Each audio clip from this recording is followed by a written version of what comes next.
السلام علیکم، میں آپ کی ویب ہوسٹ عروج ناز۔ میں اپنے تمام ممبرز کو linking to social media with سیاست.vk میں خوش آمدید کہتی ہوں۔ اپنے تمام ممبرز کی خواہش کے مطابق آج ہم موجود ہیں پاکستان کے معروف و مقبول شاعر، مصنف، کالم نگار جناب اوریہ مقبول صاحب کے ساتھ۔ آپ کے تجویز کردہ تمام سیاسی سوالات ہم اوریہ صاحب سے پوچھیں گے اور جانیں گے پاکستان کی سیاست کے بارے میں ان کے کیا خیالات ہیں۔ کیا نواز شریف صاحب کو مودی صاحب کی حلف برداری تقریب میں شرکت کرنی چاہیے تھی؟ میرا خیال ہے مودی صاحب نے جو لوگوں کو بلایا ہے اس سے میرا تاثر یہ بنا ہے کہ جیسے برطانیہ میں ملکہ برطانیہ جو ہے وہ کامن ویلتھ کے ان ممالک کو بلاتی ہے جو ان کے زیر اثر رہے ہوئے ہیں، اور اس میں پھر جس میں آسٹریلیا بھی شامل ہے، جس میں کینیڈا بھی شامل ہے، اس میں برطانیہ کے ساتھ انڈیا بھی شامل ہے، سری لنکا بھی، بنگلہ دیش، سب کو بلایا جاتا ہے کہ آج اس کی تاج پوشی ہو رہی ہے تو آپ تشریف لائیں۔ ہندوستان کے اندر ایک تصور یہ پایا جاتا ہے بھارت کے اندر کہ وہ اس پورے علاقے کا ایک ہیجمونک صورتحال تھی، اشوکا کے زمانے سے چلی جاتی ہے، چندر گپت موریہ کے امپائر میں۔ وہ بالکل مجھے ایسی ہی ایک تقریب لگتی ہے کہ جیسے برطانیہ جو ہے اس نے ایک کامن ویلتھ بنائی ہوئی ہے اور وہ سمجھتا یہ ہے کہ اس کی پوری دنیا پر حکمرانی تھی، اور جہاں جہاں اس کی حکمرانی تھی وہ سارے کے سارے اس کے باعث گزار ہیں، ان کو جب چاہے بلایا جا سکے تاکہ تصور دیا جائے کہ ہم ایک بہت بڑی امپائر تھے۔ ملکہ وکٹوریہ کی تاج پوشی پہ بلایا گیا تھا، پھر اس کو الزبتھ کی تاج پوشی پہ بلایا گیا، اب بھی جب بھی کبھی ہوتا ہے وہ سارے آتے ہیں۔ آپ کو یاد ہوگا کہ عیدی امین جو تھا وہ چونکہ ان کی ریاست رہی ہے، جسے کہتے ہیں پروٹیکٹریٹ رہی ہے، تو وہ وہاں سے باقاعدہ اسکاٹش لوگوں کا لباس پہن کے احتجاجاً وہاں گیا تھا اس تقریب کے اندر۔ ہندوستان کے اندر بھی، بھارت کے اندر بھی یہ فیلنگ ہے کہ یہ پورا علاقہ جو ہے ایک بہت بڑا ہندوستان ہوتا تھا، جہاں موریین امپائر ہوتی تھی، جہاں گپتا امپائر ہوتی تھی، اگر چلیے صرف 200-250 سال کے لیے رہی ہے پوری کی پوری، اور یہ سارے کے سارے جو ہیں اس کو اس سے علیحدہ ہوئے، اسی لیے وہ کبھی بھی پاکستان بننے کا نام نہیں لیتے، وہ کہتے ہیں بٹوارا ہوا ہے۔ تو ہم بٹوارے کے اندر سے ہم ایک ملک نکلے ہیں، یعنی ان کا ملک جو ہے وہ ٹوٹا ہے تو ہم نکلے ہیں۔ تو یہاں پر اگر آپ نے جانا بھی تھا تو آپ نے کسی ایک احتجاجن صورتحال میں جانا چاہیے تھا۔ دیکھیں حسینہ واجد جو ہے وہ نہیں گئی، کیونکہ اس کا سب سے بڑا مسئلہ یہ ہے کہ ان کے یہاں بارڈر ڈسپیوٹ بہت بڑا چل رہا ہے، انہوں نے فینس لگائی ہوئی ہے اور روز کوئی نہ کوئی بنگالی وہ مار دیتے ہیں جو کراس کرتا ہے، ان کے دریاؤں کے پانی کا جھگڑا ہے بہت شدید قسم کا، تو احتجاجن نہیں گئی، انہوں نے اپنی سرمایہ، تو میرا خیال ہے کہ نہیں جانا چاہیے تھا، اس کو کوئی فرق نہیں پڑتا۔ کیا آپ طالبان کے ساتھ مذاکرات کرنے کو ترجیح دیں گے؟ دیکھیں کوئی ایسا مسئلہ نہیں ہے انسرجنسی دنیا میں کہ جو مذاکرات کے بغیر حل ہوئی۔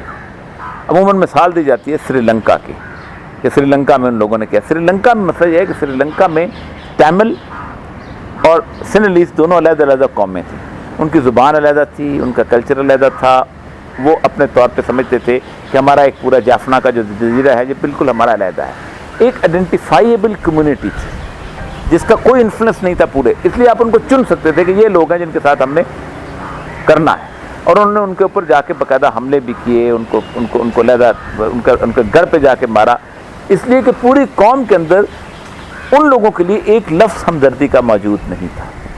باقی جہاں پر بھی آپ جنوبی امریکہ کے اندر آپ نکراگوا میں دیکھ لیں، آپ چلی میں دیکھ لیں، آپ ہونڈراس میں دیکھ لیں، آپ باقی تمام ممالک، اب ویتنام میں دیکھ لیں، جہاں پر بھی اس طرح کی انسرجنسی ہوئی ہے کہ جہاں پورے ملک کے اندر ان کے طور پر پھیلے ہوئے ہوں، جہاں ان کے کنیکشنز موجود ہوں، جہاں ان کے لیے ہمدردی اور ناہمدردی کے جذبات موجود ہوں، تو وہاں آپ اس چیز کو ختم نہیں کر سکتے۔ آپ کا راستہ ایک ہی رہتا ہے کہ آپ کس طرح ٹیبل پہ آ جائیں اور آپ مذاکرات کر لیں۔ آپ نے دنیا نیوز سے علیحدگی کیوں اختیار کی؟ میں ہمیشہ دیکھیں بنیادی طور پر کالم جو ہے یہ میں ایک مقصد کے لیے لکھتا ہوں۔ میں ایک سرکاری ملازم ہوں، اور میں نے جس وقت کالم لکھنا شروع کیا ہے اس وقت سول سروس اپنی عروج پہ ہوتی ہے، یعنی آپ assistant commissioner, deputy commissioner, field کی نوکریاں کرنے کے بعد آپ سیکٹری لیول پہ آپ اس کو انجوائے کرنے لگتے ہیں۔ میں نے اس وقت ڈرامہ چھوڑ کے، میں نے 15 سال ڈرامہ لکھا ہے پاکستان ٹیلی ویژن کے لیے، میں نے شاعری کی ہے، میں نے ڈرامہ چھوڑ کے کالم لکھا کہ مجھے اب سچ ڈائریکٹ بولنا چاہیے، تو میں نے اپنی اس نوکری کو سیکریفائز کیا۔ تو دو چیزیں، اور آج تک چل رہی ہے، میری روز کوئی نہ کوئی چیز ہوتی رہتی ہے، کوئی پھڈا بنتا رہتا ہے، دو چیزیں جو تھیں وہ میرے نزدیک بالکل اہمیت کی حامل نہیں تھی، ایک تو پیسہ اور دوسرا شہرت بھی اس کے ساتھ ایک مقصد تھا۔ تو جہاں کہیں بھی مجھے مقصد کے اندر سمجھ آتی ہے کہ کوئی میرے اوپر ریسٹرکشن لگی ہے تو پھر میں سمجھتا ہوں کہ مجھے چھوڑ دینا چاہیے۔ میں نے 5 سال جنگ کے لیے لکھا، میں نے 6 سال ایکسپریس کے لیے لکھا، میں نے تقریباً 2 سال دنیا کے لیے لکھا، ہر جگہ تقریباً یہی صورتحال پیش آئی کہ جہاں ذرا سا بھی مجھے سمجھا کہ میری بات پوری طرح نہیں چھاپی جا رہی تو مجھے چھوڑنا پڑا۔ پاکستان میں انٹرسٹ فری بینکنگ کو نافذ کرنے کے لیے کیا تجاویز دیں گے؟ پہلی بات ہے کہ میں انٹرسٹ فری بینکنگ کے اصطلاح سے ہی اس کا مخالف ہوں. دنیا میں بینکنگ انٹرسٹ فری ہو ہی نہیں سکتی. اسلام کا جو انٹرسٹ فری سسٹم ہے بالکل علیحدہ ہے.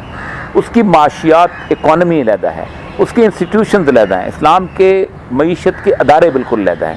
انٹرسٹ فری بینکنگ اسی طرح ہے کہ آپ شاندار قسم کی شراب کی بوتل کے اوپر روح افزا کا اسٹکر لگا دیں. وہ سارے کے سارے چیزیں جو ہیں وہ ساری کے سارے اسی طرح ہی چل رہے ہیں. لیکن بینکنگ کا پورا جو سسٹم ہے وہ ایک فکٹیشیس یعنی ایک جعلی کاغذ کی کرنسی کے اوپر بیس کرتا ہے جس کی کوئی انٹرنزک ویلیو نہیں ہے. اس کرنسی کی بنیاد کے اوپر آپ پورا بینکنگ سسٹم چلاتے ہیں. اس کے اوپر پھر آپ آرٹیفیشل منی کریٹ کرتے ہیں, اسے M1 اور M2 کہتے ہیں. یہ پورے کا پورا جو سسٹم ہے, اس سسٹم کے اندر اگر آپ تھوڑا سا راستہ نکالتے بھی ہیں تو اس کو آپ انٹرسٹ فری بینکنگ نہیں کہہ سکتے. اسلام کے انسٹیٹیوشنز بالکل علیحدہ ہیں اور وہ بینکنگ سے باہر نکل کے ہیں. رسول اللہ صلی اللہ علیہ وسلم نے جن چیزوں کو منی قرار دیا ہے ان کی انٹرنزک ویلیو ہوتی ہے. مثلا آپ نے کہا سونا ایک جو ہے وہ منی ہے, اس کے بعد آپ نے کہا چاندی منی ہے, آپ نے کہا کھجور منی ہے, آپ نے کہا گندم منی, آپ نے کہا چاول منی, آپ نے کہا نمک منی. یہ وہ ساری چیزیں ہیں کہ جن کی ویلیو ہے. لیکن ایک کاغذ کے اوپر ایک شخص لکھ دیتا ہے کہ میں $100 جو آپ کو دے رہا ہوں اس کے بدلے میں آپ کو غلہ دوں گا, چینی دوں گا, چاول دوں گا, سونا دوں گا, لیکن آپ کے پاس ہے نہیں. دنیا کے ہر ملک نے اپنی قوم کے ساتھ جھوٹ بولا ہے. پاکستان میں جتنی سیکورٹیز موجود ہیں پاکستان کے پاس, اس سے کئی گنا زیادہ نوٹ تقسیم کیے جا چکے ہیں. ٹھیک, آج اگر آپ کہیں کہ جی آپ اپنا وعدہ پورا کرو تو حکومت وعدہ پورا نہیں کر سکتی. یہی وجہ ہے کہ اس پورا بینکنگ سسٹم جو ہے جو برٹن ووڈ ایگریمنٹ سے بلٹ ہوا ہے, جس میں اس جعلی کرنسی کو چھاپنے کی اجازت دی گئی, پھر ایک بینک آف انٹرنیشنل سیٹلمنٹ بنایا گیا. وہ بینک آف انٹرنیشنل سیٹلمنٹ یہ کہتا ہے کہ فلاں کرنسی کی کیا ویلیو ہوگی, فلاں کرنسی کی کیا ویلیو ہوگی. نائجیریا جو ہے ایک آئل رچ کنٹری ہے جس کے بعد سعودی عرب سے 1.5 گنا تیل ہے, اس کی کرنسی ڈاؤن ہے. لیکن فن لینڈ جہاں گھاس بھی نہیں اگتی اس کی کرنسی جو ہے وہ اپ ہے. تو یہ پورے کا پورا سود کا ایک بہت کمپلیکس سسٹم ہے. اس کے اندر اسلامک انٹرسٹ بینکنگ نام کی کوئی چیز نہیں ہوتی. اسلامی شراب خانہ کبھی بھی نہیں ہوتا. پاکستان کو ترقی کی راہ میں گامزن کرنے کے لیے کون سے مؤثر اقدامات کی ضرورت ہے؟ دیکھیے, پاکستان کو سب سے پہلی بات ہے 2-3 چیزیں بہت اہم ہیں اور بہت ضروری ہیں. ایک پہلی بات تو یہ ہے کہ پاکستان کو ایک فلاحی ریاست بنانے کے لیے آپ کو سب سے پہلے پوری دنیا, دیکھیں دنیا پوری نے میں جن ملکوں نے ترقی کی ہے انہوں نے اپنے ارد گرد دیواریں کھڑی کی ہیں. سب سے پہلے جاپان کی مثال ہے, اس کو 113 سالہ سالٹیچیوڈ کہتے ہیں. وہ کہتے تھے کہ جاپان سے کوئی بندہ اگر 10 سال کے لیے باہر جائے گا تو واپس آئے گا تو ہم اس کو جاپان میں آنے نہیں دیں گے, اس لیے کہ یہ وہ جراثیم لے کے آ رہا ہے کہ جو ہمارے علاقے کے نہیں ہے. جاپان نے اپنے کلچر کو پرزرو کیا اور اپنی لینگویج کو پرزرو کیا. دنیا کی 5000 سال کی تاریخ میں کوئی ایک قوم ایسی نہیں ہے جس نے کسی دوسرے کی زبان میں علم حاصل کیا اور ترقی کی, کیونکہ you can not be creative in somebody else language, you can learn in somebody else language. یہ ہو سکتا ہے. 25-25 لاکھ کے ملک ہیں, ناروے ہے, سویڈن ہے, ڈنمارک ہے, آئس لینڈ ہے, فن لینڈ ہے, یہ سب اپنی اپنی زبان میں تعلیم دلاتے ہیں. اس کی وجہ یہ ہے کہ آپ ایک کریٹیو ایبلٹی پیدا کرتے ہیں اور آپ اپنے ماحول کے ساتھ جڑے ہوتے ہیں.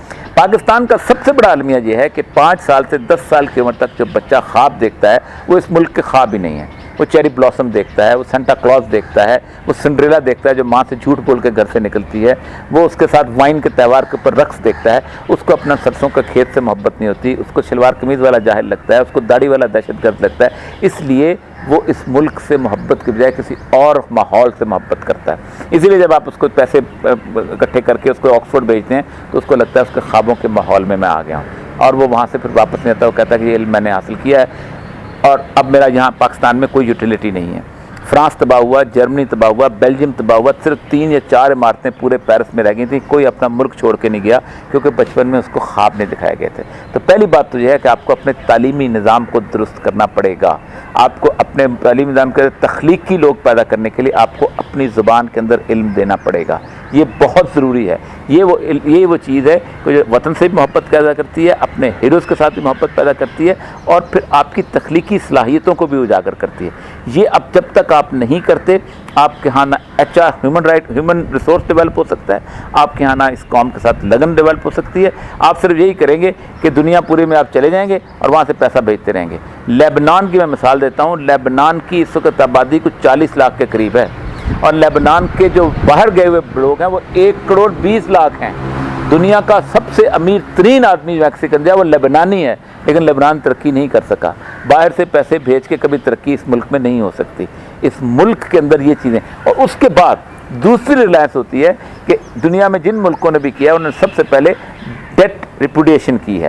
انہوں نے کہا ہے کہ جو قرضہ آپ نے ہمیں دیا تھا، مثلا اس میں جو ارجنٹین کی مثال ہے اور لوگوں کی مثال ہے، انہوں نے کہا یہ اس کی کیوبا کی مثال ہے کہ جب اسپینش نے قرضہ مانگا تھا امریکہ سے تو انہوں نے یہ کہا دیکھو تم نے یہ قرضہ دیا تھا ڈکٹیٹروں کو، وہ ان کی جائیدادیں ہیں ان سے واپس لے لو، ہم ایک حیثیت قوم اس کو ادا کرنے کے لیے دیں اور پھر قرض کے انحصار ختم کریں. اس کی قرض کا انحصار کی میں مثال دوں کہ 1947 سے پہلے بر صغیر پاک و ہند پر ایک آنے کا قرض نہیں تھا.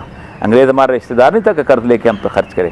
بگیسٹ اریگیشن سسٹم یہاں بنا، بگیسٹ ریلوے سسٹم یہاں بنا، تعلیمی ادارے یہاں پر کھلے، ہسپتال یہاں پر کھلے، جانوروں کے ہسپتال کھلے. اکیلی مال روڈ آپ نہیں بنا سکتے. جو ریلوے سسٹم ہے 28 ٹنلز ہیں سبی سے لے کے کوئٹہ تک، 3 میل لمبی ٹنلز اس کے اندر بنی ہیں. آج آپ ایک لواری ٹنل نہیں بنا سکتے. جب تک آپ ان ساری چیزوں میں سیلف ریلائنس میں نہیں آئیں گے. صرف 10% آبیانیہ اور مالیہ تھا جس کے اوپر یہ لوگ چلتے تھے، نہ انکم ٹیکس تھا نہ کچھ اور چیز تھی. یہ ملک جو ہے اس کو اپنے انحصار، یہ نہیں ہو سکتا کہ آپ اپنا آلو اپنا ٹماٹر چند سرمایہ داروں کو فائدہ دینے کے لیے دبئی میں بیچ دیں اور ہندوستان سے آلو اور ٹماٹر لا کے لوگوں کو بیچیں، اپنی چینی کہیں اور دے دیں. اور یہ جو اس ملک کے اندر چند خاندانوں کو بنانے کے لیے ان کی زندگیاں سنوارنے کے لیے پالیسی بنتی ہیں، یہ اکنامک پالیسیز کبھی نہیں بن سکتی. پی ٹی آئی کے موقف الیکشن دھاندلی کے بارے میں آپ کیا کہیں گے؟ دیکھیں، جو ڈیموکریسی کا پورا سسٹم ہے نا دنیا بھر کا، یہ سارے کا سارا سسٹم بنیادی طور پر ایک فراڈ ہے. یہ صرف پاکستان کے ساتھ نہیں ہوتا، پوری دنیا کے ساتھ ہوتا ہے. کچھ جگہ فراڈ جو ہے کسی اور ڈھنگ سے کیا جاتا ہے، ہمارے یہاں کسی اور. اقبال نے کہا تھا کہ ہم نے خود شاہی کو پہنایا ہے جمہوری لباس، جب کبھی آدم ہوا ہے خود شناس و خود نگر. یعنی ایک فرعون کا اختیار جو ہے وہ 400 فرعونوں میں تقسیم کیا گیا ہے. جب لوگوں کو پتہ چلا کہ اب بادشاہت نہیں چل سکتی، ٹھیک، تو پہلے ہوتا تھا بابر بادشاہ آتا تھا، آپ کرتے تھے بابر بادشاہ کے اپنا گھوڑے دیتے تھے، اس کو خوراک دیتے تھے اور علاقہ فتح کرتا تھا، آپ کو گورنر لگا دیتا تھا. اب کیا کریں؟ اب تو ایسا نہیں ہو سکتا. اب انہوں نے کہا ہم ایک سسٹم ایسا بناتے ہیں جس کے اندر پارٹی سسٹم بناتے ہیں. 3 پارٹیاں بنا لیں، 2 پارٹیاں. آپ کسی سے پوچھو پارٹی کے بغیر الیکشن لڑو، وہ کہتے ہیں جمہوریت تو ہوتی پارٹی کے ساتھ ہے. وہ اس پارٹی کو فنڈ دیا جاتا ہے. $6.8 بلین اوباما کو نہ ملے، اوباما جو ہے اس کا باپ بھی سوچ نہیں سکتا کہ الیکشن لڑ سکے. کوئی 3 بلین یورو جو ہے وہ سرکوزی کو نہ ملے تو وہ بھی الیکشن نہیں لڑ سکتا. اسی طرح گورڈن براؤن کو نہ ملے وہ بھی الیکشن نہیں لڑ سکتا. اس کو یہ پیسے دیے جاتے ہیں. جب وہ پیسے دیے جاتے ہیں اور ساتھ اس کے ساتھ میڈیا کا ایک فرور ہوتا ہے. مثلا بل کلنٹن کی جب انہوں نے ریٹنگ پتہ کی کہ اس کو ووٹ کیسے دیا گیا تو 75% عورتوں نے اس لیے ووٹ دیا تھا کہ وہ ان کے خوابوں میں آتا تھا. تو یہ وہ 15 دن کے لیے اس کو ایک تصور بنایا جاتا ہے کہ ہمارا لوگوں سے، ہماری ووٹ سے لوگ جیتے ہیں. لیکن پالیسی ان کی چلتی ہیں جنہوں نے پیسہ دیا ہوتا ہے. کوئی امریکی ماں سے نہیں پوچھتا کہ ہم تمہارے بچوں کو عراق بھیجیں مرنے کے لیے کہ نہ بھیجیں، افغانستان بھیجیں مرنے کے لیے کہ نہ بھیجیں، ویتنام بھیجیں مرنے کے لیے نہ بھیجیں. کوئی امریکی ماں سے نہیں پوچھتا ہماری خارجہ پالیسی کیا ہوگی. کوئی امریکی ماں سے نہیں پوچھتا کہ ہم کہاں انویسٹ کریں کہاں نہیں ہے. $15 ٹریلین امریکہ کی GDP ہے. $16 ٹریلین امریکہ کا ڈیٹ ہے، قرضہ ہے. یہ بنتے ہیں $31 ٹریلین. $32 ٹریلین امریکہ کے سرمایہ داروں نے کیمن آئی لینڈ میں چھپا کے رکھا ہوا ہے. اور ایک آواز نہیں اٹھتی کانگریس سے، کیونکہ آواز کیوں اٹھائیں گے؟ پارٹی فنڈ وہاں سے آتا ہے. تو وہاں اس طرح ہوتی ہے، یہاں تھوڑا سا اور طریقے سے منور کیا جاتی ہے. یہاں بھی پارٹی فنڈنگ ہوتی ہے، یہاں بھی جلسے بنتے ہیں. یہاں بھی آج آپ کسی پارٹی سے آپ پوچھ لیں کہ تمہارے پاس اتنے کروڑوں روپے خرچ کرنے کے لیے کہاں سے آتے ہیں، تو اس کا کوئی جواب نہیں دے سکے گا، قطعاً نہیں جواب دے سکے گا. ان لوگوں کے ذرائع آمدنی لوگوں کو پتہ ہیں، لیکن وہ پارٹی کی پارٹیاں چل رہی ہوتی ہیں اور جلوس نکل رہے ہوتے ہیں اور ایئرپورٹوں میں ٹریول ہوتا ہے اور بڑی بڑی گاڑیوں میں ٹریول ہو رہا ہوتا ہے. یہ کیا ہے؟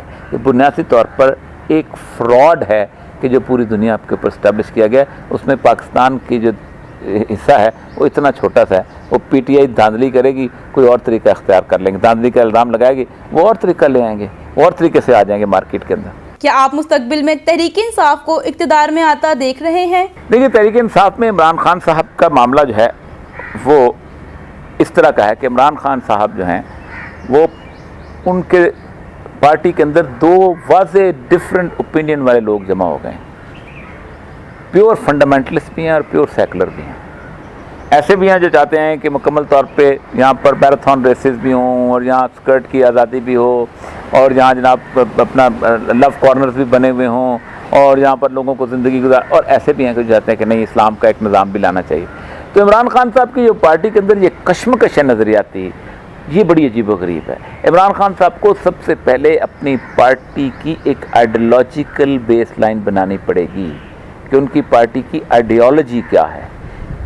یہ جو چیزیں ہوتی ہیں نا، ہم یہ کریں گے، ہم یہ کریں گے، ہم تعلیم کو یہ بڑھا دیں گے، یہ فلاں، یہ ہے پروسیجرل، یہ آئیڈیالوجی کی چھتری کے نیچے ہوتی ہیں۔ آپ جب تک دیکھیں کنزرویٹو ہے نا، ان کی آئیڈیالوجی ہے کہ ہم یہ کنزرویٹو ویلیوز کو پرزرو کریں گے۔ لیبر ہے، ان کی ایک ویلیو ہے کہ ہم بیسیکلی کمیونزم کو روکنے کے لیے لیبر ویلفیئر کریں گے۔ اسی طرح امریکہ کے اندر بھی ڈیموکریٹس کی اور ان کی علیحدہ علیحدہ ویلیوز ہیں۔ ڈیموکریٹ جب آتے ہیں تو ان کے یہاں گے رائٹس کی باتیں ہوتی ہیں، باقی ویلیوز ہیں، ویلیوز آپ پہلے ڈٹرمن کریں گے، باقی اس کے بعد جب تک عمران خان صاحب یہ نہیں کرتے، ان کا اقتدار آ بھی جائے تو پھر باقیوں میں فرق نہیں ہوگا۔ اسی طرح کے لوگ ہیں جیسے نواز شریف کے اور پیپل پارٹی کے، اس طرح کے لوگ وہاں آئیں گے۔ پاکستان کے موجودہ حالات کو دیکھتے ہوئے کیا اسلامی شریعت کو نافذ کرنا تمام مسائل کا حل ہے؟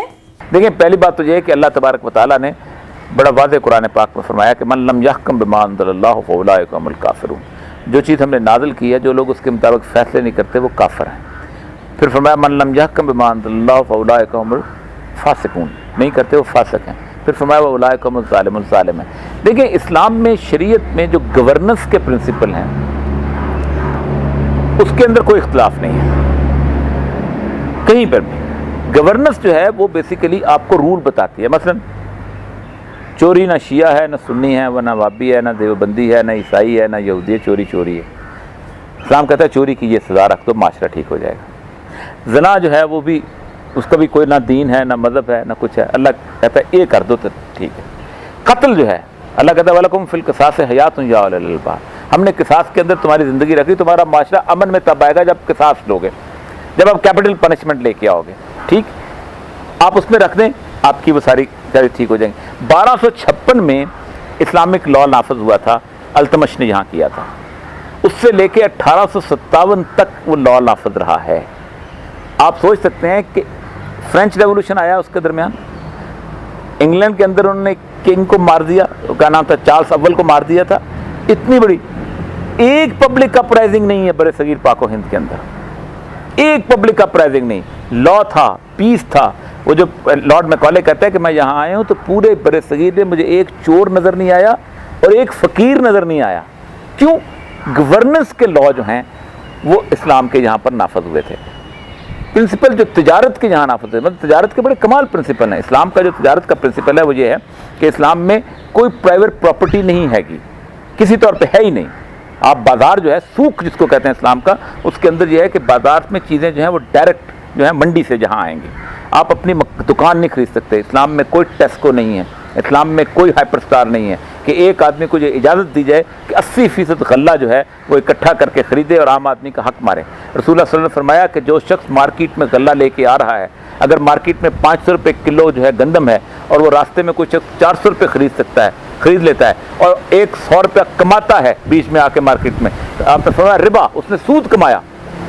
اس حد تک اسلام جو ہے وہ فری مارکیٹ کا قائل ہے۔ اسی طرح تجارت کے جو پرنسپل ہے، مطلب آپ نے فرمایا جس نے خریدا ہوا مال واپس کر لیا، اللہ قیامت میں اس کے گناہ واپس کر دے گا۔ پھر ذخیرہ اندوزی جو ہے، اب پورے کا پوری دنیا جو ہے اس کا بینکنگ سسٹم جو ہے وہ ہولڈنگ پہ چل رہا ہے۔ آسٹریلیا میں گندم 40 دن سٹور کی، 40 دن کے بعد آپ نے آگے جا کے کہاں بیچ دی؟ پاکستان میں، انڈیا میں اور افریقہ میں بیچ دی، یا وہاں سے کچھ اور چیز تھی۔ یوں ایسی ٹریڈنگ، آپ کو بھی دبئی میں جا کے ٹریڈنگ دیکھیں، یہ ٹریڈنگ کمپنیاں کیا کر رہی ہیں دنیا کے۔ اسلام نے اللہ فرماتا ہے جس نے 40 دن تک غلہ سٹور کیا، اگر وہ عبادت کرتا رہے، روزے رکھتا رہے، حج کرتا رہے، نماز پڑھتا رہے، معافیاں مانگتا رہے، اللہ اس کی عبادت قبول نہیں کرے گا 40 دن تک۔ تو یہ وہ پرنسپل اگر آپ نافذ کریں گے تو آپ کی سوسائٹی جو ہے وہ بہتر ہو جائے گی۔ ہمارے ملک کے افسروں اور بیوروکریٹس کے بارے میں آپ کیا کہیں گے؟ ہمارے ملک کے افسر اور بیوروکریٹ میں سب سے زیادہ گناہ گار ہیں۔ اس کی بنیادی وجہ یہ ہے کہ ایک سیاستدان جو ہے اس کو فائل پڑھنی بھی نہیں آتی، 5 سال گزار جاتا ہے اس کے باوجود بھی نہیں آتی۔ ایک جرنیل جب آتا ہے تو اس کو 5-7 سال لگتے ہیں سمجھنے کے لیے کہ پٹواری کیا ہوتا ہے اور جناب باقی چیزیں کیا ہوتی ہیں۔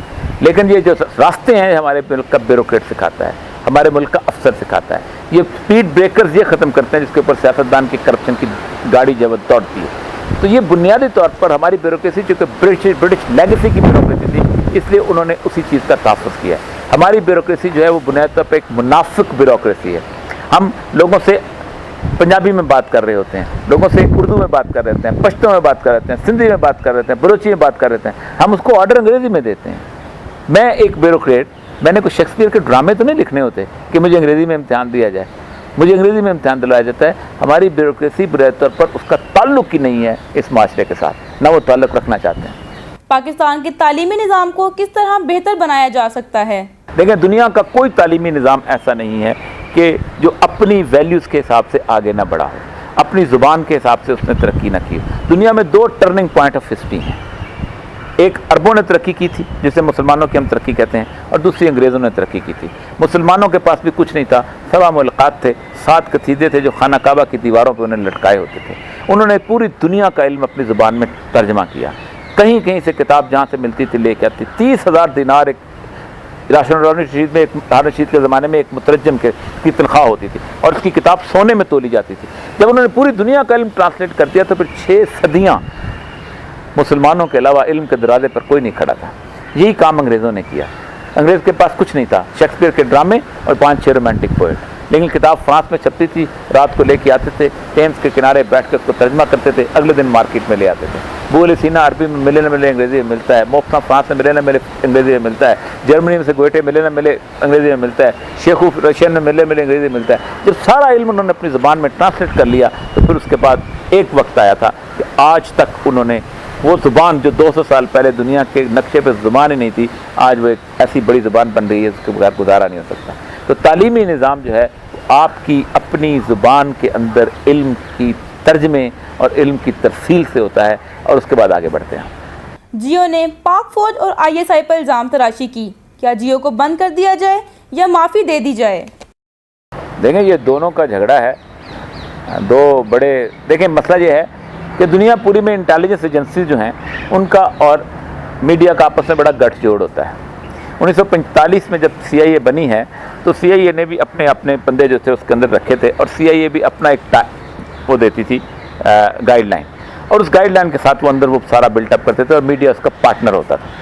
پاکستان میں چونکہ میڈیا ذرا اچانک آزاد ہوا ہے تو ماڈرن پاکستان نے میڈیا نے سمجھا ہے کہ ہم شاید انٹیلیجنس ایجنسی سے بڑے ہو گئے ہیں یا برابر ہو گئے ہیں، تو وہ کھاڑے میں اتر ہے۔ اب دو پہلوان ہیں، دونوں کو لڑنے دیں، جو جیتے گا وہ ٹھیک ہے۔ پاکستان کے 73 کے آئین اور اس میں کی گئی ترامیم کے بعد اس کی موجودہ شکل کے بارے میں آپ کیا کہیں گے؟ دیکھیں، میں بنیادی طور پر جو ماڈرن سیکولر سٹیٹس آئی ہیں نا، ان کے حساب سے میں سمجھتا ہوں کہ آئین کی جو مقدس کتاب ہے اس کو اس لیے بنایا گیا تھا تاکہ لوگوں کو کوئی اور راستہ نہ رہے۔ دنیا میں 4 ملک ایسے ہیں کہ جو بغیر آئین کے چل رہے ہیں۔ برطانیہ بغیر آئین کے چلتا ہے، وہ کہتے ہیں کہ ہماری ٹریڈیشن ہمارا آئین ہے، کہتے ہیں انریٹن کانسٹیٹیوشن۔ انریٹن کیا ہوتا ہے بھائی؟ کانسٹیٹیوشن ہے کوئی تو مجھے دکھاؤ وہ کتاب کہاں ہے۔ ان کو اپنی روایات، اپنی اقدار اتنی مقدم ہے۔ اسرائیل جب 1949 میں بنا تھا تو ان کا پہلے دن انہوں نے کہا تھا کہ ہم نے کوئی ایسی کتاب نہیں بنانا چاہتے جو ہماری تالمود سے زیادہ عزت ہو رکھے، اس لیے انہوں نے کہا تھا کہ دی کانسٹیٹیوشن آف اسرائیل از تورا، اسرائیل کا کانسٹیٹیوشن تورات ہونے چاہیے۔ کانسٹیٹیوشن جو ہے وہ نئے طور پر دنیا پوری کے اندر ایک ریپلیکا ہے۔ ایک کانسٹیٹیوشن دنیا کے اٹھا لیں، صرف 4-5 شکوں چھوڑ کے سب ایک دوسرے کی کاپی ہیں۔ کانسٹیٹیوشن میں اصل چیز ہوتی ہے اس کی روح کی چیزیں، جو پرنسپلز آف پالیسیز ہوتے ہیں، اس پہ آپ عمل نہیں کرتے۔ پروسیجرل چیزیں جو ہیں جو کہ کانسٹیٹیوشن کا حصہ نہیں ہونی چاہیے ان پہ عمل کرتے ہیں۔ صدر کیسے الیکٹ ہونا ہے، صدر کے اختیارات کیا ہیں، وزیر اعظم کیسے آنا ہے، اس کے اختیارات کیا ہیں، اسمبلی کے اختیارات کیا ہیں، یہ پروسیجرل چیزیں ہیں۔ پالیسی کیا ہے کہ آپ کا لا کہاں سے آئے گا، آپ کے لا کے ماخذ کیا ہوں گے، آپ لوگوں کو کیا دینا چاہتے ہیں، انسانی حقوق کی صورت۔ تو یہ بنیادی طور پر کانسٹیٹیوشن ہمارے ہاں صرف یہ ہونا چاہیے کہ آپ صرف یہ بتا دیں کہ یہ ہمارے پرنسپلز ہیں، اور اس کے حساب سے آگے ہم نے سبارڈینیٹ لا بنا ہے، وہ بدلتے رہیں جیسے بھی بدل سکتے ہیں۔ پاکستان میں فرقہ واریت کو کیسے ختم کیا جا سکتا ہے؟ دیکھیں، فرقہ واریت جو ہے پاکستان کے اندر جو ہے پاکستان میں بلکہ برصغیر پاک و ہند میں یہ آئی ہے انگریز کے بعد۔ انگریز سے پہلے پورے برصغیر پاک و ہند میں فرقہ واریت نہیں تھی، بلکہ مذہبی تعلیم کا اس طرح رجحان نہیں تھا۔ آپ کو حیرانی ہوگی سن کے کہ پہلا دینی مدرسہ جو ہے وہ 1781 میں لارڈ ولیم بینٹنگ نے کلکتہ میں کھولا تھا۔ اس کو کلکتہ مدرسہ کہتے ہیں، جس میں دینی تعلیم دی جاتی تھی۔ پہلے دینی اور دنیاوی تعلیم دونوں اکٹھی ہوا کرتی تھیں، یعنی تھوڑی سی تفسیر بیضاوی پڑھاتے، مدرسہ رحیمیہ اور فرنگی مال، یہ 2 ادارے تھے۔ اور تھوڑی سی پڑھاتے تھے اپنا تفسیر بیضاوی اور کچھ حدیث کے ٹکڑے، باقی سارا فلسفہ پڑھاتے تھے، جغرافی پڑھاتے تھے، حساب پڑھاتے تھے، باقی چیزیں پڑھاتے تھے، اور اس سے پوری سول سروس نکلتی تھی معاشرے کی. یعنی جو مورخین لکھتے ہیں کہ ٹھٹھا جیسے علاقے کے اندر 400 کالجز تھے. جب انگریزوں نے 1857 میں یہ ملک لیا ہے برصغیر پاک و ہند، تو میرے پاس میں سیکٹری آرکائیوز ہوں. آرکائیوز کے اندر جو سینسز رپورٹس ہیں 97% لٹریسی ریٹ تھا اس ملک کے اندر، اور پھر انہوں نے 14% اور 13% پہ اس کو چھوڑ کے گئے ہیں فارمل ایجوکیشن کے حساب سے، اور تباہ و برباد کیا اس پورے علاقے سے. تو اصل مسئلہ یہ ہے کہ بنیادی طور پر انہوں نے 2 اور چیزیں پیدا کی تھیں، اور وہ تھیں اس ملک کو فرقہ واریت کے اندر باقاعدہ اس کی جڑ بنانا. مثلا محرم کے جلوس نکلا کرتے تھے لکھنؤ کے اندر، اور ایک طرف ایک علاقے کے اندر شان صحابہ کانفرنس ہوا کرتی تھی. آپ کو پتہ ہے محرم کے جلوسوں کو لائسنس دینے کا کام ڈپٹی کمشنر کو دیا گیا کہ روٹ ایسے بنائے جائیں، اور روٹ ایسے بنائے گئے تھے کہ تاکہ ایسی جگہ سے گزرے جہاں فساد کا خطرہ ہو. اور جب ایک دفعہ فساد ہو جائے تو پھر اس کو آگے پھر فساد جو ہے وہ چلتا رہتا ہے، اس کا پھر کوئی راستہ کوئی نہیں ملتا. اسی طرح دیوبندیوں کے مقابلے میں بریلویوں کو کھڑا کیا گیا، دیوبندیوں کے مقابلے میں اہل حدیث کو. یہ وہ سارے کے سارے جو تھے، وہ کسی کو انگریز جو تھا وہ عزت دیتا تھا، کسی کے اوپر ڈنڈے برساتا تھا، اس سے آپس میں ایک نفرت جو ہے وہ پیدا ہوئی. اب فرقہ واریت کا جو بت ہے وہ پورے کا پورا انگریز خود پوری عالمی بت بن چکا ہوا ہے. پوری دنیا کے اندر شیعہ سنی فساد کرانے کے لیے باقاعدہ، مطلب جارج گیلوے نے پچھلے دن کہا ہے کہ مجھے مختلف ممبرز ہیں وہ آ کے پوچھنا شروع ہوئے کہ جناب حجاز کیا ہوتا ہے، اور شیعہ کون ہوتے ہیں، اور سلفی کون ہوتے ہیں، اور سنی کون ہوتے ہیں، اور جناب یہ شام میں کیا چیز ہے، اور نصیری اور دروزی کون ہوتے ہیں. کہتے ہیں یہ وہ لوگ تھے جن کو ان ٹرمز کا نہیں آتا تھا. اب انہوں نے پوری امت کو تقسیم کرنے کے لیے انہوں نے مختلف جگہوں پر باقاعدہ ایک شیعہ سنی کانفلکٹ جو ہے بلڈ کیا گیا. اس کے راستے میں ایک زمانے عراق رکاوٹ تھا، عراق کی فوج کو تباہ کیا گیا تاکہ شام اور ایران اور عراق کے درمیان ایک راستہ بن سکے. عراق کے پاس اس وقت ایک جنگی جہاز نہیں ہے، اگر ایران وہاں سے گزرنا چاہے روک نہیں سکتا، اس کے ٹینکوں کی فوج کو تباہ کر دیا گیا، اسے ایک سیٹلائٹ اسٹیٹ بنا دیا گیا تاکہ اسٹیبلٹی ختم کی جائے. تو یہ شیعہ سنی کا جو مسئلہ ہے یہ پورے عالمی مسئلہ ہے، اس کو پوری امت کو سوچنا چاہیے اس کے بارے میں. عمران خان کے بارے میں آپ کے کیا خیالات ہیں؟ عمران خان کی نیت نیک آدمی ہے، بہت مطلب جیسے ٹھیک آدمی ہے، اور چیزیں ہے، لیکن عمران خان کا اصل مسئلہ یہ ہے کہ عمران خان اس ماحول میں پلا ہے جس ماحول میں پبلک ریئلٹیز جو ہیں اس کا پتہ بہت کم چلتا ہے. مطلب ان لوگوں میں سے ہے کہ جن کے بارے میں کہا جاتا ہے کہ کوئی کہے آ کے کسی ایسی ناز و نعم میں پلی ہوئی خاتون کہ ہم آج چوکیدار کو روٹی نہیں ملی تو کہے کہ وہ کیک کیوں نہیں کھاتا. تو عمران خان زمان پارک میں اور پھر اس کے بعد انگلینڈ میں اور چیزیں گراؤنڈ ریئلٹی کا اندازہ کم ہے اس کو. اور پھر اس کو کبھی زندگی کے اندر اس نے کبھی بیوروکریسی، کبھی پٹواری کے پاس نہیں گیا ہوگا، کبھی وہ اپنا انکم ٹیکس افسر کے پاس نہیں گیا ہوگا، کبھی اس کو ان چیزوں کا اندازہ ہونا چاہیے. اس لیے اس کی سوچ ہے نا یہ بکش ہے بہت زیادہ. رکشے میں نہیں بیٹھا ہوگا کبھی زندگی کے اندر، ٹھیک، اس کا کبھی موٹر سائیکل پہ چلان نہیں ہوا ہوگا. لیڈرشپ بنیادی طور پر پبلک سے اٹھتی ہے اور وہی کامیاب ہوا کرتی ہے. غزوہ ہند کیا ہے اور کب پیش آئے گا؟ دیکھیں، غزوہ ہند کے بارے میں رسول اللہ صلی اللہ علیہ وسلم کی 18 احادیث ہیں. آپ صلی اللہ علیہ وسلم نے اس کے بارے میں باقاعدہ کہا کہ اس کی ٹائم لائن بتائی کہ دو ایسے غزوے ہیں کہ جن کے بارے میں آپ نے فرمایا کہ جن پہ اللہ تعالیٰ تبارک تعالیٰ نے جن پہ دوزخ کی آگ حرام کی ہے. ایک وہ لشکر جو کہ قسطنطنیہ کو فتح کرے گا، اور دوسرا وہ جو جہاد ہند میں حصہ لے گا. تو آپ نے فرمایا جب لوگ جہاد ہند پہ میں ان کے ہند کے فوجیوں کو قبضے میں کر کے لائیں گے تو پھر اپنے آپ کے درمیان حضرت عیسیٰ کو پائیں گے. تو بنیادی طور پر ٹائم لائن جو ہے وہ اس وقت کی آتی ہے کہ جب اس وقت یہ پورا مارکا برپا ہوگا. آپ صلی اللہ علیہ وسلم نے باقاعدہ اس کے اوپر بیعت لی ہے، اور آپ نے فرمایا کہ کون کون ہے جو تو اس میں حصہ لے گا. تو ابو ہریرہ کہتے ہیں کہ میں کھڑا ہوا اور میں نے کہا کہ اگر مجھے یہ غزوہ مل گیا تو میں اپنی تن من جان دھن سب قربان کر دوں گا. اگر میں زندہ رہا تو مجھ پہ جہنم حرام ہو چکی ہوگی، اور اگر مر گیا تو افضل الشہداء میں سے ہوں گا. تو یہ بنیادی طور پر رسول اللہ کی احادیث میں سے ایک ہے. اور پھر آپ نے فرمایا کہ یہ وہ لوگ ہیں جو خراسان سے اٹھیں گے اور ان کے جھنڈے ایلیا یعنی بیت المقدس میں گاڑ دیے جائیں گے، اور رستے میں انہیں کوئی روکنے والا بھی نہیں ہوگا. کیا آپ مستقبل میں سیاست میں آنے کا ارادہ رکھتے ہیں؟ پہلی بات تو یہ ہے کہ میں بنیادی طور پر سیاست کو بنیادی طور پر زندگی کا جزو سمجھتا ہوں. جو سیاست آپ سمجھتے ہیں کہ میں کسی پارٹی کو جوائن کروں، میں کسی تحریک اس طرح میں تحریک چلا سکتا ہوں، میں لوگ کے لیے آواز بلند کر سکتا ہوں، لیکن جو ڈیموکریٹک سسٹم کی پارٹیاں ہیں یہ تو بنیادی طور پر مسلمانوں کو تقسیم کرنے کے لیے بنائی گئی ہیں۔ اسلام میں کوئی پارٹی سسٹم نہیں ہے۔ رسول اللہ صلی اللہ علیہ وسلم نے فرمایا ہم اس شخص کو اقتدار نہیں دیں گے کہ جو اقتدار کی خواہش کرے گا۔ آپ دیکھ لیں ہمارے علماء کرام کے بھی پوسٹر لگتے ہیں، داڑھیوں کے ساتھ پوسٹر لگتے ہیں، وہ کہتے ہیں مجھے وزیر اعظم بناؤ، کوئی کہتا ہے مجھے وزیر خارجہ بناؤ، کوئی کہتا ہے کچھ بناؤ۔ رسول اللہ کی اس حدیث کو انکار کرتے ہیں۔ آپ نے فرمایا کہ جس شخص نے کوئی عہدہ طلب کیا اس کو اس عہدے کے سپرد اللہ کر دے گا، اور جس کو خود مل گیا اللہ تبارک و تعالیٰ اس کی حفاظت کرے گا۔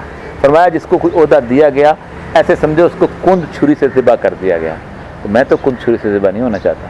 پاکستان کے موجودہ حالات کیسے حل کیے جائیں؟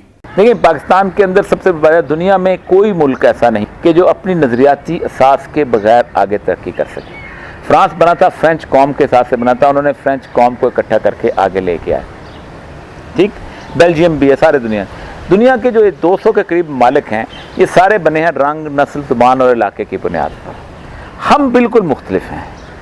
ہم نے کہا تھا کہ نہیں، میں محمد حسین چیمہ ہوں، یہ ارجن داس چیمہ ہے، ہم ساگ ایک طرح کا کھاتے ہیں، ہم بنگڑا ایک طرح کا ڈالتے ہیں، ہم ہیر ایک طرح کی گاتے ہیں، میرا بھائی نہیں ہے، کوئی لا الہ الا اللہ محمد رسول اللہ نہیں پڑھتا۔ ہمارا پریمائز بالکل اور طرح کا ہے، ہماری بنیاد بالکل اور طرح کی ہے۔ جب تک ہم اس بنیاد پر عمارت استوار نہیں کریں گے، ایسے ہی ہے کہ جیسے گول چاک کے اوپر اگر چکور برتن بنائیں گے تو ٹوٹ جائے گا، اور چکور چاک کے اوپر گول برتن بنائیں گے ٹوٹ جائے گا۔ ہم بنیادی طور پر چکور چاک کے اوپر گول برتن بنانے کی کوشش کر رہے ہیں۔ جب تک اس اسلامک نظریے کو جو ہماری یونیفیکیشن تھی، جو ہماری بنیاد تھی، ورنہ پنجابی کو سندھی کے ساتھ رہنے کے کیا تعلق تھا؟ اس کے سکھ آج بھی ملتے ہیں تو بڑے خوشی سے ملتے ہیں، وہاں پر آپس میں گپیں لگاتے ہیں، یا سندھی کو کسی اور سندھی سے علیحدہ ہونے کی کیا ضرورت تھی؟ ہم نے اپنے آپ کو علیحدہ کیا تھا، ہم نے پنجابی، بلوچ، سندھی، پٹھان سے انکار کیا تھا تو پاکستان بنا تھا۔ اگر ہم مانتے رہتے تو نہ بنتا۔ تو اس کا مطلب یہ ہے کہ جب تک اس چاک کے اوپر آپ اپنی عمارت نہیں استوار کریں گے آپ ٹھیک نہیں ہو سکتے۔ کیا ہمارے ملک کی عدلیہ آزاد ہے؟ دیکھیں جو سسٹم ہمارا بنا ہوا ہے نا، اس سارے کا سارا، اس سسٹم کے اندر ہمارا کوئی بھی انسٹیٹیوشن آزاد نہیں ہے۔ اس کی وجہ یہ ہے کہ اینگلو سیکسن لا کے تحت عدلیہ جو ہے انڈیویجول آزاد ہو سکتا ہے، لیکن اوور آل عدلیہ کبھی بھی آزاد نہیں۔ سسٹم بنا ہی ایسا ہے۔ مثلا اسلام کہتا یہ ہے کہ ایک جج جو ہے وہ انویسٹیگیشن کر سکتا ہے، جو فرینچ لا کے بہت قریب ہے، لیکن پاکستان میں ایس ایچ او جو رپورٹ بنا کے بھیجے گا، سپریم کورٹ کا چیف جسٹس بھی اسی رپورٹ کے مطابق گواہ طلب کرے گا، اسی رپورٹ کے آگے نہیں بڑھ سکتا۔ اس کا مطلب یہ ہے کہ اس کے ہاتھ پھر بندھے ہوئے ہیں، وہ اس کے سامنے ایک مجرم جو ہے اس کے خلاف اگر 4 گواہ ایسے آ جاتے ہیں جو اس کو چھڑوا دیتے ہیں تو وہ چھوڑ دے گا، اس کے ہاتھ بندھے ہوئے ہیں۔ تو بنیادی طور پر ہمارا سب سے بڑا جو چاہیے ہمیں ریفارم، وہ ہماری جوڈیشری کے اندر چاہیے۔ ہمیں جوڈیشل سسٹم کو ٹھیک کرنا ہے، جوڈیشل سسٹم ہمارا اس طرح کا ٹھیک نہیں۔ ملالہ یوسف کی پوری دنیا میں شہرت پر آپ کے کیا خیالات ہیں؟ میں نے تو بہت لکھا ہے۔ پہلی بات تو یہ ہے کہ بنیادی طور پر میڈیا جو ہے وہ جس کو جو چاہے جیسا جس طرح چاہے بنا دے۔ ملالہ یوسف جی جس معاشرے سے اٹھی ہے سوات، وہاں سب سے زیادہ لٹریسی ریٹ تھا۔ وہ معاشرہ تھا کہ جس معاشرے کے اندر سب سے زیادہ ٹورسٹ آیا کرتے تھے، وہ معاشرہ تھا کہ اس کے اندر انتہائی آزادی کی صورتحال تھی۔ اس کے اندر ایک جنگ شروع ہوئی، اس جنگ کے دوران سے ملالہ یوسف زئی کی ڈائری آئی، تو اس ڈائری کے بعد اس کو اس طرح ہیرو بنایا گیا ہے کہ جس کا آپ تصور نہیں کر سکتے۔ وہ برطانوی جرنلسٹ جو اسرائیلی ٹینک کے آگے ماری گئی تھی اس کے بارے میں کسی نے نہیں کہا۔ میں صابرہ اور شتیلا کے کیمپ لیبنان میں دیکھ کے آیا ہوں، وہاں کتنے بچے ہزاروں مارے گئے تھے، آج تک اس پہ کسی نے کہا۔ تو یہ بیسیکلی یورپ کا پروپیگنڈا ہے، اور یورپ کے پروپیگنڈے کے ہم اسیر ہو چکے ہوئے ہیں۔ جس نوبل پیس پرائز میں اسحاق رابین اور شیمون پیرس اور ہینری کسنجر جیسے قاتلوں کا نام ہو، اس میں ملالہ یوسف زئی کو بھی دے دیا جاتا تو مجھے کوئی فرق نہیں پڑتا تھا۔ قاتلوں کے فہرست میں اسی طرح کے لوگ ہوتے ہیں۔ شہر قائد کراچی روشنیوں کا شہر کہلاتا تھا، اب اندھیروں میں تبدیل ہو رہا ہے، اس کے حالات بد سے بدتر ہونے کی کیا وجوہات ہیں؟ دیکھیں اس کی بنیادی وجہ یہ ہے کہ ہم نے نسل اور رنگ کی بنیاد پر ایک مافیا بلڈ کیا، اور مافیا کی ایک خصوصیت ہوتی ہے کہ وہ اپنے مقابل میں بھی ایک اور مافیا ضرور لے کے آتا ہے، خواہ وہ سسلی ہے، خواہ وہ شکاگو ہے، خواہ وہ نیو یارک ہے۔ مافیا ایک ساتھ اکٹھا نہیں رہ سکتا، یا سپلنٹر گروپ سے بنتا ہے یا دوسری ایتھنک گروپ آ جاتا ہے۔ اس ایتھنک گروپ نے مافیا کے طور پر سیاست کرنے کے بعد مافیا سیاست کرتا ہے. آدھے سے زیادہ جو رکن اسمبلی اٹلی کے ہیں وہ مافیا سے آتے تھے. تو جب وہ مافیا سیاست کرتا ہے تو پھر دوسرے بھی اس سیاست کے اندر آ جاتے ہیں, اور یہی وجہ ہے کہ اس وقت شہر کراچی جو ہے وہ مکمل طور پر ہوسٹیج بنا ہوا ہے مافیا کا. اس کے خلاف پبلک اب بجاتے خود اٹھتی ہے تب جا کے ٹھیک ہوتا ہے, ورنہ نہیں ٹھیک ہوتا. 2008 کے بعد بلدیاتی نظام کو ختم کر دیا گیا. آپ کی رائے میں کیا اس نظام کو دوبارہ نافذ کرنا چاہیے؟ دیکھیں, اسلام بنیادی طور پر ڈیولوشن آف پاور کی بات کرتا ہے. اسلام سے بہتر ڈیولوشن آف پاور آج تک کسی نے نہیں کی. دنیا پوری میں ہر بڑی امپائر کا ایک سیکریٹریٹ ہوتا تھا. اسلام وہ واحد سسٹم ہے جس کے اندر نہ حضرت عمر کا کوئی سیکریٹریٹ تھا, نہ حضرت ابوبکر کا سیکریٹریٹ تھا, نہ حضرت عثمان کا تھا, نہ حضرت علی کا سیکریٹریٹ تھا. کیوں نہیں تھا؟ اس کی وجہ یہ کہ موصل کا حاکم, بصرے کا حاکم, کوفے کا حاکم, قادسیہ کا حاکم, عراق کا حاکم, he was not accountable to عمر ابن خطاب, he was accountable to اللہ سبحانہ و تعالیٰ.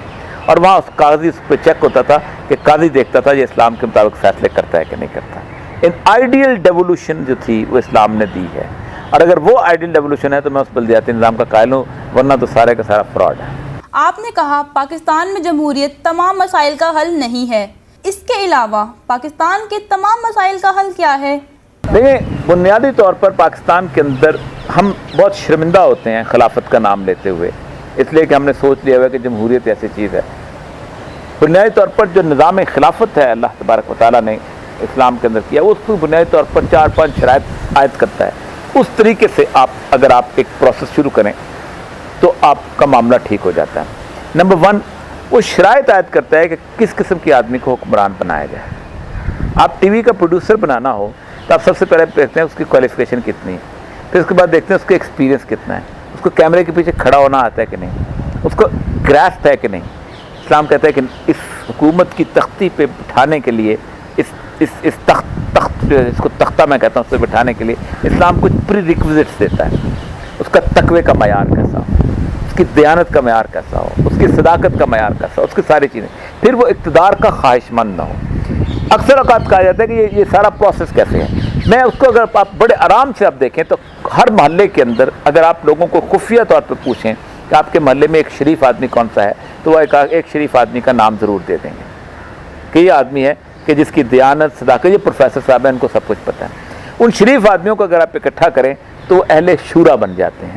جب ان اہل شورا کے اندر سے آپ ایک سطح پہ لے کے آپ ہیں کہ آپ بتا دیجئے کہ کون سے ایسے لوگ ہیں کہ جو واقعی اس قابل ہیں کہ ملک کا انتظام چلا سکتے ہیں. جیسے حضرت عمر کے زمانے میں 6 لوگوں کی کمیٹی بنا دی گئی تھی کہ یہ 6 لوگ ہیں. وہ 6 لوگ جو ہیں ان میں سے بھی ان کو بھی اقتدار کی خواہش کا نہ کہا جائے, بلکہ ان سے کہا جائے کہ آپ بتاؤ کہ ان میں سے بہتر کون سا ہے, تو وہ اس کو لیں, اور پھر اس کے بعد عام پبلک کو کہا جائے کہ اب ہم نے یہ چن لیا ہے, اب تم اس کی بیعت کر لو. جمہوریت میں بھی یہی ہوتا ہے. جمہوریت میں مسئلہ یہ ہے کہ غلبے کی بنیاد پہ ووٹ دیے جاتے ہیں. غلبہ کیا ہوتا ہے؟ 500 لوگوں کا گاؤں ہوتا ہے, 5 بدماشوں کا غلبہ ہوتا ہے. انہی کی کلاشنکوف کے سائے میں ووٹ دیے جاتے ہیں, انہی کی کلاشنکوف کے سائے میں گھر کی دیواریں اٹھائی جاتی ہیں, انہی کی کلاشنکوف کے سائے میں بیٹیوں کے رشتے کیے جاتے ہیں, انہی کی کلاشنکوف کے سائے میں کاروبار کیا جاتا ہے. پورے دنیا کے اندر اسی طرح کی مافیا کا قبضہ ہے جسے ووٹنگ. اسلام اس قبضے کو کہتا ہے غدات کرو. اسلام کہتا ہے کہ یہ قبضہ ختم ہو جائے اس طرح. تو یہ پری ریکوزٹس ہیں. ووٹنگ کا تصور سب سے پہلے اسلام نے دیا ہے, بیعت کا جو تصور ہے, اور یہ بنیاد پر اس بندے پہ ہونے چاہیے جس کو ملک کے انتہائی نیک, شریف اور کمپیٹنٹ لوگ. کمپیٹنٹ بہت ضروری ہے. تمہارے کو جو کہتا ہے نا فلاں آدمی بہت نیک ہے, یہ ہے, تو اس کو ہم گورنر لگا دیں, تو کہتا ہے کہ نہیں, دنیا دار بھی مجھے چاہیے, میں نے ملک چلانا ہے. تو اس کمبینیشن آف ایبلٹیز کے لوگ جو ہیں وہ ان کو سامنے لیا جائے. یہ نہیں ہو سکتا اسلام کے اندر کہ ایک چور, ڈاکو, افیمی اور ایک اپنا چرس بیچنے والا, ہیروئن بیچنے والا, وہ اور ایک انتہائی متقی پرہیزگار دونوں برابر میں کھڑے ہوں. اسلام یہ چوائس نہیں دیتا. اسلام کہتا ہے 2 نیک لوگوں کے درمیان چوائس دو. یہ 2 لوگوں کو چوائس لے جائیں, آپ کا سسٹم ٹھیک ہو جاتا ہے. دن بہ دن بڑھتی لوڈ شیڈنگ نے عوام کو بہت پریشان کر دیا ہے, جبکہ موجودہ حکومت کے کیے گئے وعدے پایہ تکمیل تک پہنچتے نظر نہیں آتے. آپ کی اس حکومت کے بارے میں کیا رائے ہے؟ دیکھیں, ایک تسلسل ہے نا. دیکھیں, وہ حکمران کسی ملک کو ایک بہترین گورننس دے سکتا ہے جس حکمران کی تمام تر سٹیکس اس ملک کے اندر ہوں، میرے بچے بھی اگر یہاں ہوں، میرا گھر بھی اگر یہاں ہو، میرا کاروبار بھی اگر یہاں ہو، تو میں کہوں گا یہ ملک سلامت رہے، میں اس ملک کو بہتر بناؤں۔ لیکن میرا کاروبار بھی باہر ہو، میری دولت بھی باہر پڑی ہو، میرے بچے بھی باہر ہوں، تو میں کہوں گا کہ وہ اگر میں ان کی بات نہ مانی تو میرا کاروبار بند کر دیں گے، میرے بچوں کو نوکریاں نہیں دیں گے، ان کا رہنا بند کر دیں گے، ان کا ویزا کینسل کر دیں گے۔ تو اس ملک کے ساتھ ان کی محبت ہو ہی نہیں سکتی، کیونکہ اس ملک کی مٹی میں ان کی کوئی چیز نہیں۔ وہ ایک ریسٹ ہاؤس میں رہتے ہیں، الیکشن لڑتے ہیں، 5 سال گزارتے ہیں اور اپنے گھر واپس چلے جاتے ہیں۔ جون میں سالانہ بجٹ آنے والا ہے، بجٹ بڑھے گا، قرض ادا کی شرح کیا ہوگی، قوم کی فلاح کے لیے کام ہوگا یا نہیں؟ دیکھیں، پہلی بات تو یہ ہے کہ پاکستان کے اندر جو سسٹم ہے بجٹ میکنگ کا، یہ بجٹ میکنگ ہے نہیں، یہ بک کیپنگ ہے۔ ایک بیوروکریٹ بیٹھ جاتا ہے، میں خود ڈپٹی سیکرٹری فنانس رہا ہوں، اور اس کے اندر وہ فگرز بھرتے ہیں اور جو ان کے پاس اویلیبل ٹیکس نیٹ ہوتا ہے اسی کے اندر وہ چیزیں ڈالتے رہتے ہیں۔ پاکستان دنیا کے چند ممالک میں ہیں جن کے اندر انڈائریکٹ ٹیکسز سب سے زیادہ ہیں۔ آپ صابن خریدنے جائیں ٹیکس دیں گے، آپ ٹوتھ پیسٹ لینے جائیں ٹیکس دیں گے، آپ سنیما گھر میں فلم دیکھنے جائیں ٹیکس دیں گے، ہوٹل میں کھانا کھائیں ٹیکس دیں گے، آپ اور میں ٹیکس دیتے ہیں۔ لیکن وہ جو اس سے کروڑوں روپیہ کماتا ہے وہ ٹیکس نہیں دیتا۔ وہ کیوں نہیں دیتا؟ اس لیے کہ وہ وہی شخص ہے کہ جو پارٹی کو فنڈ دیتا ہے، جو ان کے جلسے کرواتا ہے، جو ان کے جلوس نکالتا ہے، جو ان کی ریلیوں کے اندر بسیں فراہم کرتا ہے، جو ان کو اور بہت سارے فائدے دیتا ہے، اس پہ ٹیکس نہیں لگے گا، ہم اسی اسٹیٹس کو میں چلتے رہیں گے۔ سابق صدر پرویز مشرف کا مستقبل آپ کیسے دیکھتے ہیں؟ کیا عدالت ان کے خلاف کارروائی کرے گی؟ مشکل ہے۔ اس کی ایک بنیادی وجہ یہ ہے کہ طاقت کے کچھ سینٹرز ہوتے ہیں۔ اب تو سرداری کے خلاف بھی کارروائی نہیں ہو رہی، کیونکہ انہوں نے آپس میں طاقت کا ایک سینٹر بنا لیا۔ پرویز مشرف کے ساتھ کیسے ہوگی؟ تو اس کے بعد پکا یونیفارم والا طاقت کا سینٹر ہے۔ نظام خلافت کے بارے میں آپ کی کیا رائے ہے؟ خلفائے راشدین میں سے کس کی خلافت کو نافذ کیا جائے؟ دیکھیں، پہلی بات تو یہ ہے کہ نظام خلافت میں اول تو بات یہ ہے کہ اگر آپ یہ کہتے ہیں کہ خلفائے راشدین کی وہ خلافت اسی طرح نافذ ہو سکتی ہے تو یہ بڑی بھول ہے۔ وہ رسول اللہ صلی اللہ علیہ وسلم کے تیار کردہ معاشرے کے اندر ان کے تیار کردہ لوگ تھے جو لے کے آئے تھے۔ ہم 1400 سال کے بعد راندہ درگاہ، ہمارے نہ کردار ویسے ہیں، نہ ہمارا اخلاق ویسا ہے، لیکن کچھ پرنسپلز وہ دے گئے ہیں گورننس کے، کچھ پرنسپلز وہ دے گئے ہیں لوگوں کی ویلفیئر کے، کچھ پرنسپلز وہ دے گئے ہیں انصاف کے۔ یہ وہ پرنسپلز ہیں کچھ چاروں خلفاء کے اندر واضح نظر آتے ہیں۔ کسی خلیفہ نے بھی ابو بکر کی سنت کو علی نے تبدیل نہیں کیا، عمر کی سنت کو علی نے تبدیل نہیں کیا، عثمان کی سنت کو علی نے تبدیل نہیں کیا۔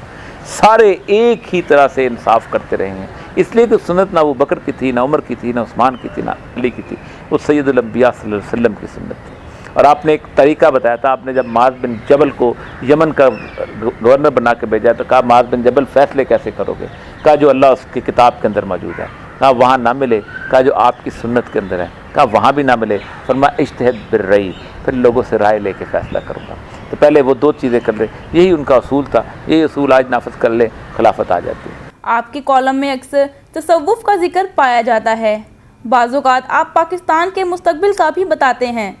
یہ نظر والے لوگ آپ کو کہاں ملتے ہیں اور ایک عام انسان ایسے لوگوں کو کیسے تلاش کرے؟ دیکھیں، پہلی بات تو یہ ہے کہ جو اصل میں اہل نظر لوگوں کا بارے میں رسول اللہ صلی اللہ علیہ وسلم کی ایک حدیث ہے، اتقوا فراست المومن، مومن کی فراست سے ڈرو، انہ ینظر بنور اللہ، یہ اللہ کے نور سے دیکھ رہا ہوتا ہے۔ اب یہ فراست جو ہے یہ آپ کو کیسے آتی ہے؟ اس کے دو بڑے عام سے راستے ہیں۔ ایک تو یہ ہے کہ اللہ تبارک و تعالیٰ کے ہاں جتنا عجز پسند ہے اتنی کوئی اور چیز پسند ہے۔ دوسری جو تصوف کے بارے میں کہا جاتا ہے جس راستے میں چلنے والوں کے لیے کہ اللہ تبارک و تعالیٰ کے اگر نور کو دیکھنا ہے تو آپ نظر کی احتیاط کریں، آپ کو کسی غلط نظر سے کسی شخص کو نہ دیکھیں، کوئی غلط چیز نہ دیکھیں، تاکہ آپ کی آنکھ کا شیشہ جو ہے وہ ٹھیک رہے۔ تیسری چیز یہ کہتے ہیں کہ آپ کے اپنے قلب کو صاف کریں۔ یہ وہ لوگ ہوتے ہیں کہ جو معاشرے کے اندر چلتے پھرتے عام ممیز نظر نہیں آتے۔ یہ وہ لوگ ہوتے ہیں کہ اگر وہ کسی جگہ موچی ہے تو موچی نظر آئے گا، پگڑی باندھ کے خوشبو لگا کے نہیں بیٹھا ہوگا۔ اگر وہ کسی دفتر میں کلرک ہے تو کلرک نظر آئے گا، اگر وہ کسان ہے تو ہل چلاتا ہوا نظر آئے گا۔ لیکن اللہ تبارک و تعالیٰ نے ان کو کچھ ایسی وسعتیں دی ہوتی ہیں خیال کی۔ رسول اللہ صلی اللہ علیہ وسلم کی حدیث ہے کہ اللہم ارن الحقیقت الاشیاء کما ہی، اے اللہ مجھے چیزوں کی حقیقت وہ بتا دے جو یہ اصل میں ہیں۔ تو یہ دعا ایسی ہے کہ اگر آپ واقعی قلب صادق کے ساتھ اور دل کی صفائی کے ساتھ اور اپنے تزکیے کے ساتھ پڑھیں تو آپ کو بھی یہ چیز عطا ہو سکتی ہے۔ اصل مسئلہ یہ ہے کہ کوئی تصوف ایسا نہیں ہے، کوئی بڑا صاحب نظر ایسا نہیں ہے کہ جو اللہ اور اس کے رسول کے احکامات کی پابندی نہ کرتا ہو اور اس پر اللہ کی رحمت آ جائے، کبھی نہیں۔ شریعت کے تابع ہوتی ہے تصوف، اور شریعت کے تابع ہی رہ کے اللہ کی روشنی حاصل کی جا سکتی ہے۔ آپ سیاست.pk کے ہزاروں ممبرز کے نام کیا پیغام دینا چاہیں گے؟ دیکھیں، بنیادی طور پر ہماری امت مسلمہ کا صرف ایک مسئلہ ہے، اور وہ مسئلہ ہے اللہ تبارک و تعالیٰ کی ذات پر ایمان اور توکل۔ جنید بغدادی سے پوچھا گیا تھا تصوف کیا ہے، تو کہا گیا تھا توکل ہی تصوف ہے۔ اللہ تبارک و تعالیٰ نے 2 وعدے کیے ہیں۔ سورہ قریش میں اللہ کہتا ہے فَلْيَعْبُدُوا رَبَّ هَٰذَا الْبَيْتِ، اس گھر کی عبادت کرو۔ کیوں کرو؟ أَطْعَمَهُم مِّن جُوعٍ وَآمَنَهُم مِّن خَوْفٍ، اس رب، اس گھر کے رب کی بات کرو۔ کیوں؟ کہ میں تمہیں خوف میں امن دیتا ہوں اور بھوک میں کھانا دیتا ہوں۔ امت مسلمہ میں دونوں چیزیں ہیں، ہم خوف کا بھی شکار ہیں اور امن کا بھی شکار ہیں۔ اقبال کا ایک شعر ہے کہ ہر کے رمز مصطفیٰ فہمیداست، شرک را در خوف مزمردیداست، کہ جس نے سید الانبیاء کی رمز کو پہچان لیا اسے کسی دوسرے کا خوف بھی شرک لگتا ہے۔ جو پٹواری سے ڈرتا ہے وہ بھی شرک کرتا ہے، جو ایس ایچ او سے ڈرتا ہے وہ بھی شرک کرتا ہے، جو وزیر اعلیٰ سے ڈرتا ہے وہ بھی شرک کرتا ہے، جو گورنر سے ڈرتا ہے وہ بھی شرک کرتا ہے، جو صدر سے ڈرتا ہے وہ بھی شرک کرتا ہے، اور جو امریکہ سے ڈرتا ہے وہ بھی شرک کرتا ہے۔ جب تک آپ شرک کرتے رہیں گے آپ پہ اللہ کی مہربانیاں نہیں مل سکتی۔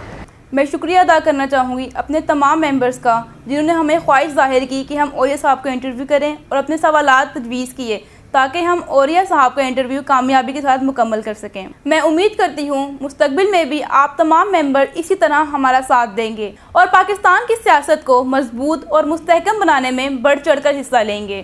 پاکستان ہمارا پیارا وطن ہے، ہمیں اپنی زمین سے محبت ہے، ہمیں پاکستان کو ترقی کی راہ پر گامزن رکھنے کے لیے مسلسل کوشش کرتے رہنا چاہیے۔ ہمیں اپنا فیڈ بیک دیجیے media@siyasat.pk یا facebook.com/siyasat.pk پر اپنی قیمتی رائے کا اظہار کیجیے۔ شکریہ، اللہ حافظ۔